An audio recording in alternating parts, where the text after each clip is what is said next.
नमस्कार सुदर्शन न्यूज में आपका स्वागत है। मैं हूं मुकेश कुमार और आज इस विशेष प्रोग्राम में हमारे साथ बात करने के लिए मौजूद है बंगाल की बेटी नाजिया इलाही खान।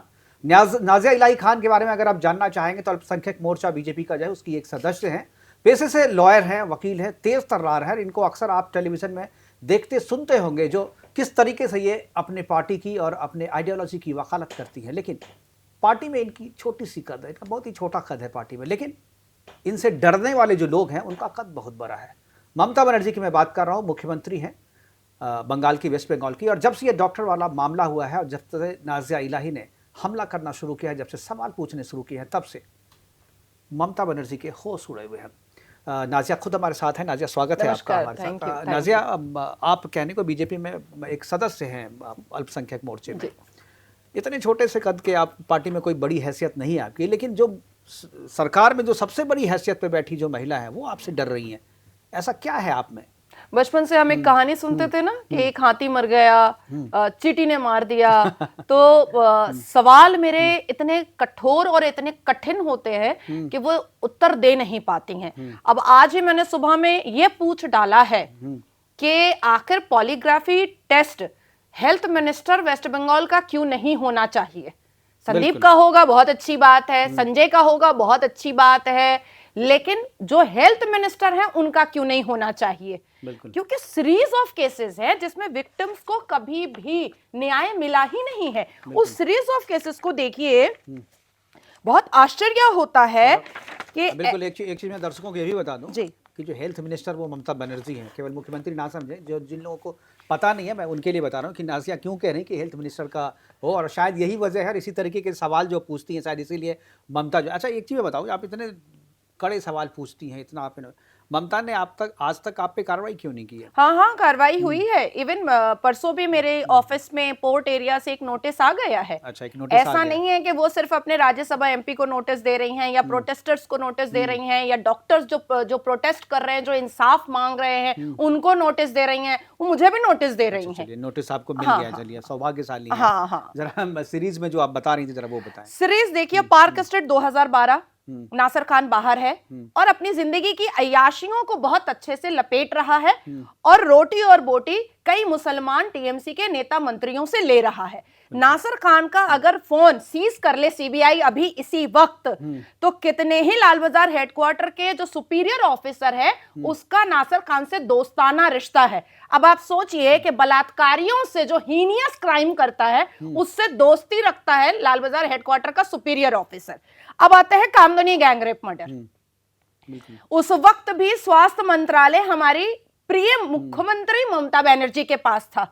उनका भी शव को जलाने में बहुत जल्दबाजी थी। 2012 का मामला है। हाँ जी, 2013 का। 2013 और 3 बार उसका बलात्कार हुआ था। वो जब जाती थी थाना में रिपोर्ट दर्ज करवाने के लिए, तब उसका बलात्कार होता था। और शव जलाने में इतनी जल्दी थी और डेथ सर्टिफिकेट इशू करने में इतनी जल्दी थी कि अगर सही से दोबारा उस केस को रीओपन कर दिया जाए तो शव पहले जला है, डेथ सर्टिफिकेट बाद में इशू हुआ है। अब देखिए, Madhyamgram rape case 2013, Jadavpur university rape case 2014, Ganganapur rape and murder case 2015, उसके बाद बमन घाटा रेप केस 2017, संदेश खाली रेप केस 2020, हांस खाली rape and murder case 2022, diamond harbour gang rape case 2023, RG Kar medical college doctor बेटी। ये मैं वो केसेस बता रही हूं जो हाईलाइट हुआ है। पर इन केसेस जो हाईलाइट हुआ है, जो पूरी दुनिया को पता चला है, उसमें से सिर्फ एक केस बताइए जिसमें इंसाफ मिला है विक्टिम को। यूं अगर देखा एक चीज नाजिया, ये जितने भी केसेस आप बता रही हैं और जितने भी जो, ये तो हेल्थ में और एडुकेशन में, ये सारे मामले जो हैं, जितने घोटाले वेस्ट बंगाल में हुए, इन दोनों डिपार्टमेंट में ज़्यादा हुए और दोनों की मंत्री जो है मुख्यमंत्री हैं। मुख्यमंत्री ये जानती है कि ये दोनों मामले, ये जो दोनों डिपार्टमेंट है, ये हमेशा कंट्रोवर्सी इसमें रही। तो क्या मुख्यमंत्री, जैसे अब अरविंद केजरीवाल हैं, किसी भी डिपार्टमेंट को अपने पास रखते ही नहीं है, फंसना ही नहीं है, क्या मुख्यमंत्री जानती है इस बात को और इसलिए उसको बचाने के लिए, प्रोटेक्ट करने के लिए दोनों डिपार्टमेंट अपने पास रखी हुई हैं, या उनकी मजबूरी है इसको रखने के लिए, प्रोटेक्ट करने के लिए? क्यों आपको लगता है कोई दूसरे व्यक्ति को भी तो बनाया जा सकता है? मुख्यमंत्री इस डिपार्टमेंट का हेड या मंत्री, ये दोनों डिपार्टमेंट मंत्री अपने पास अक्सर मुख्यमंत्री गृह मंत्रालय रखते हैं अपने पास, लेकिन ये हेल्थ और एजुकेशन अक्सर मिनिस्टर, मुझे लगता है कि पहली ऐसी मुख्यमंत्री हैं जो ये दो विभाग जो है अपने पास रखी हुई। इसके पीछे क्या वजह मानती हैं आप? देखिए, वो सिर्फ हेल्थ मिनिस्टर नहीं, हमारी चीफ मिनिस्टर हैं वो, हमारी हेल्थ मिनिस्टर हैं वो बंगाल की, उसके बाद फिर हमारी होम मिनिस्टर हैं, उसके बाद हमारी माइनॉरिटी मिनिस्टर भी वही है। माइनॉरिटी मिनिस्टर भी और होम मिनिस्टर तो मुझे समझ में आता है, माइनॉरिटी उनका हाँ, वोट बैंक है और हेल्थ तुष्टीकरण के लिए करना है, और गृह मंत्रालय चूंकि पावर अपने पास रखना है, पुलिस अपने पास रखना है, तो ज्यादातर मुख्यमंत्री गृह जो है वो अपने पास रखते हैं, इतना तक तो समझ में आता है। लेकिन एजुकेशन और जो हेल्थ है वो हमेशा दूसरे लोगों को दिया जाता है। स्कैम को कैसे संभालेंगे? स्कैम संभालना भी तो है। किसको नहीं पता है कि पश्चिम बंगाल में बलात्कार धड़ल्ले से होता है? किसको नहीं पता है कि एजुकेशन विभाग में स्कैम धड़ल्ले से होता है? किसको नहीं पता है कि माइनॉरिटी के नाम पर जो भी वक्फ की जमीन है उसको पूरा हड़प कर लिया गया है? किसको नहीं पता है कि हर एक जितने भी सरकारी अस्पताल हैं उसमें किस तरह से स्कैम हो रहा है? अभी तो सीबीआई ने सिर्फ एक रेप और मर्डर के लिए स्टेप इन किया है। ये जो दोनों डिपार्टमेंट है इसका कट मनी जाता है मुख्यमंत्री को सीधा पार्टी कोष में, ऐसे भी लोग बता रहे थे, ये दोनों डिपार्टमेंट से हेवी कट मनी जाता है। देखिए, मुझे ऐसा लगता है कि जरा सीबीआई को भाईपो की तरफ भी देखना चाहिए कि कट मनी डिपार्टमेंट कौन संभाल रहा है। एक चेयर वो संभाल नहीं है, लेकिन कैलकुलेटर लेकर के हिसाब किताब कौन कर रहा है वो भी थोड़ा घर परिवार में अंदर में देखना चाहिए।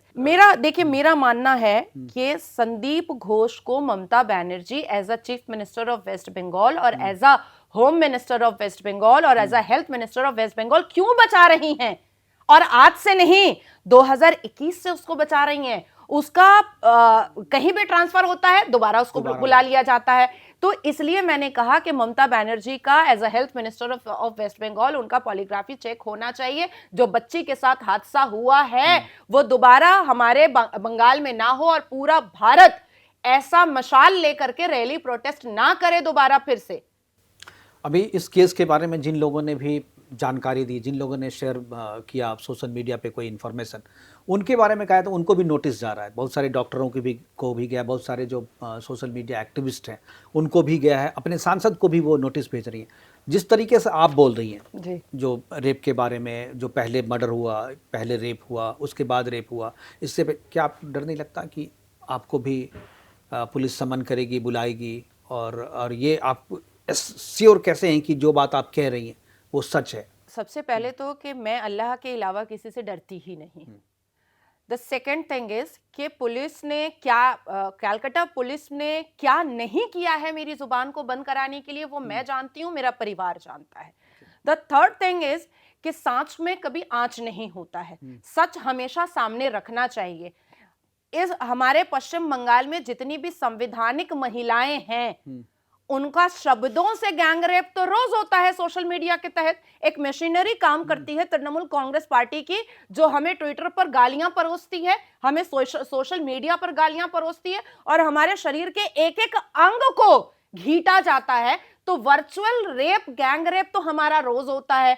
फिजिकल गैंग रेप जो हो रहा है, कम से कम उसके लिए हम महिलाएं नहीं आवाज उठाएंगे तो फिर कौन उठाएगा भैया? वो तो मुंह बंद कराने की कोशिश करेंगी ही भैया। आर्जिकल हॉस्पिटल के अंदर जो बॉडी था उसका व्यापार चल रहा था, जो जिस बॉडी का वारिस है उसका व्यापार चल रहा था। आर्जिकल हॉस्पिटल का अगर आप डेटा निकालेंगे 2021 से लेकर के 2024 तक में डिलीवरी होने के बाद बच्चे कितने मरे हैं? डिलीवरी होने के बाद बच्चे मरे हैं। क्यों मर रहे हैं आर्जिकल में? उसके बाद फिर आप सोचिए कि आप वेस्टेज बॉडी को, जिसका वारिस बाहर में खड़ा है, आप उसको बेच दे रहे हैं। उसके बाद फिर जितने भी पश्चिम बंगाल में सरकारी अस्पताल हैं उसमें अननोन लोग भिखारी बन करके बैठे रहते हैं और वहां पर चरस गांजा का पूरा सप्लाई चल रहा है। क्यों चलेगा? ये कैसा सरकारी अस्पताल है? उसके बाद फिर आप सोचिए कि आज हमारी मुख्यमंत्री कह रही है नहीं, जो क्रिमिनल है, जिसने इतना बड़ा पाप किया है, उसको फांसी दो। आप कैसी मुख्यमंत्री हैं? आपको जरा भी शर्म नहीं आ रही है कि आपने इंक्वायरी नहीं किया कि संजय का चरित्र इतना खराब था, वो अपनी 4-4 बीवियों को मारता पीटता था। आपने इंक्वायरी नहीं किया उसको सिविक पुलिस बनाने से पहले कि वो दारू पीता था, वो चरस लेता था, वो पॉर्न मूवी देखता था, और आपने पुलिस में ले लिया उसको। अब आती है बात कि हम अपनी सुरक्षा के लिए पुलिस को पुकारते हैं, यहां पुलिस ही रेप कर रहा है और मर्डर कर रहा है। तो चारों तरफ से ममता बनर्जी को तो जवाब देना ही पड़ेगा भाई। अगर वो जवाब नहीं देंगी तो कैसे चलेगा? हमारा दुर्भाग्य है कि जिस राज्य में एक महिला मुख्यमंत्री है, उस राज्य में कभी भी किसी भी महिला विक्टिम के साथ ममता बनर्जी सामने आई ही नहीं। ट्रिपल तलाक के वक्त में जब 2015 में मेरा पिटीशन गया था, आप मुझे बताइए कि क्या कभी भी ममता बनर्जी साहिबा ने किसी भी 3 तलाक की पीड़िता का हाथ पकड़ करके रैली किया? बिल्कुल ठीक है, लेकिन हम लोग इस मेडिकल वाले में बता रहे हैं। एक जो चीज़ अभी जो आज सीबीआई ने अपनी रिपोर्ट सौंपी है, रिपोर्ट अभी पब्लिक में आया नहीं है, लेकिन क्या आपको लगता है जो मर्डर लोग जो पॉइंट आउट कर रहे हैं कि लाश को ला करके बाहर से मारने के बाद वहाँ पे रखा गया है जी। और जो रेप वाला मामला है वो रेप बाद में हुआ, क्या आपको लगता है कि इसमें कोई सच्चाई है? क्या आप लोग के पास कोई जानकारी है? और अगर उस हॉस्पिटल में इतना बड़ा रैकेट चल रहा था तो इससे पिछली जो सरकारें थी वो क्यों नहीं दोषी है? क्योंकि ऐसा ही 4 साल 10 साल से तो नहीं, ऐसा तो कह रहे हैं कि नहीं, सीपीएम के टाइम से ये होता चला आया है। 2001 से अगर आर्जिकल हॉस्पिटल का डेटा निकाला जाएगा तो हजारों नर्सेज ने और हजारों स्टाफ्स ने सुसाइड किया है। क्या पता वो मर्डर था, क्या पता उनको मेंटली टॉर्चर किया गया है, क्या पता उनको ब्लैकमेल किया गया है, क्या पता उनको धक्का दिया गया है। देखिए, वेस्ट बंगाल में जितने भी बलात्कारी माइंडेड के लोग होते हैं, उनको ये फर्क नहीं पड़ता है कि वो 5 महीने की बच्ची है या वो डेड बॉडी है या वो 72 साल की एक ज़ईफा औरत है। हमारे यहाँ चर्च के अंदर 72 साल के नन का भी रेप हुआ है। नदिया में पंचायत इलेक्शन के दौरान 68 ईयर सीनियर सिटीजन का रेप हुआ है और उसके पोते को रस्सी से बांध करके चेयर पे बैठा करके सामने में रेप हुआ है। तो हम क्यों ना माने कि जो डॉक्टर बिटिया थी उसके मरने के बाद भी उसका रेप हुआ है? हम क्यों ना माने?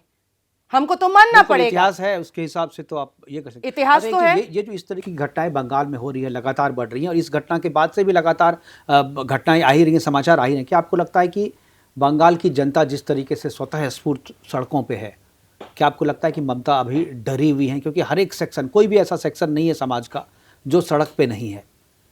बिल्कुल वो डरी हुई हैं। और जिस दिन उन्होंने एक मिছিল निकाला था, एक रैली निकाला था, उस दिन मुझे याद है कि मैंने बंगाली चैनल को रिएक्शन दिया था कि आज ममता ने ममता को डॉक पे खड़ा किया है। आज ममता ने ममता से पूछा है कि तुम्हारी सरकार में इतना बलात्कार क्यों? ममता ने ममता से पूछा कि तुम महिला हो, तुम्हारी सरकार में महिला क्यों सुरक्षित नहीं है? ममता ने ममता से पूछा, अरे तुम तो होम मिनिस्टर भी हो, तो बलात्कारी पुलिस को तुमने ज्वाइन कैसे करवा लिया? ममता ने ममता से पूछा कि क्या इंसाफ के लिए खड़ी नहीं होगी एक मुख्यमंत्री के हिसाब से या एक पुलिस मंत्री के हिसाब से? तो उनका जो हेल्पलेसनेस है वो दिखाई दे रहा है, उनका जो डर है वो दिखाई दे रहा है। और एक बहुत महत्वपूर्ण बात मैं कहूंगी कि उन्होंने एक बात कही है कि इसको किसी भी तरीके से कोई कॉम्युनल ना करे।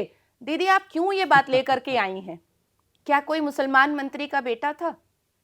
क्या बलात्कार में और कोई भी इन्वॉल्व था क्या? अब आती है बात कि सीबीआई को बहुत छोटी सी चीज है लेकिन पकड़ना चाहिए कि टीएमसी से रिलेटेड किसके किसके बेटे और भतीजे ने फ्लाइट पकड़ करके दुबई और शारजा का टिकट कटाया है, कौन कौन गया है विदेश, उनको भी एक्स्ट्रेडिट कर करके लेकर आने की जरूरत है। बिल्कुल, समय की कमी है। आखिरी सवाल मैं पूछ रहा हूँ, जो राज्यपाल यहाँ पर आए हैं और गृह मंत्रालय को अपनी रिपोर्ट सौंपी है, क्या आपको लगता है कि राष्ट्रपति शासन बंगाल में लगना चाहिए? क्या आपको लगता है कि सरकार से काम नहीं चल रहा है? जी, मैंने भी रिपोर्ट सौंपी है कल ही राष्ट्रपति जी को, मैंने भी, और एक सीजीआई को मैंने रिपोर्ट सौंपी है कि आर्टिकल 356 के हिसाब से हमारे पश्चिम बंगाल में हर हाल में प्रेसिडेंशियल रूल होना चाहिए और अगर हमेशा के लिए नहीं या 2026 के इलेक्शन तक के लिए लेकिन कम से कम जब तक ये केस क्रैक ना हो जाए और हमारी डॉक्टर बिटिया को इंसाफ ना मिल जाए, तब तक के लिए प्रेसिडेंशियल रूल की हमारे पश्चिम बंगाल में जरूरत है। नहीं तो पुलिस अपना डर दिखा करके, पुलिस गुंडागर्दी कर करके जनता को परेशान करता रहेगा, प्रोटेस्टर्स को परेशान करता रहेगा। थैंक यू नाजिया, हमारे साथ Thank you बात so करने much. के लिए। आपने बहुत ही खुल करके बात करी और नाजिया खान थी हमारे साथ, जो खुल करके बात कर रही थी और ममता बनर्जी पर डायरेक्ट अटैक भी कर रही थी। और इनका कहना है कि वहाँ पर राष्ट्रपति शासन लगना चाहिए, लेकिन क्या सिर्फ राजनीतिक परिवर्तन से इस तरीके के हादसे रुक जाएंगे? क्या समाज में भी परिवर्तन की जरूरत है? इसमें भी चर्चा होनी चाहिए। फिलहाल अभी के लिए इतना ही, दीजिए इजाजत, नमस्कार।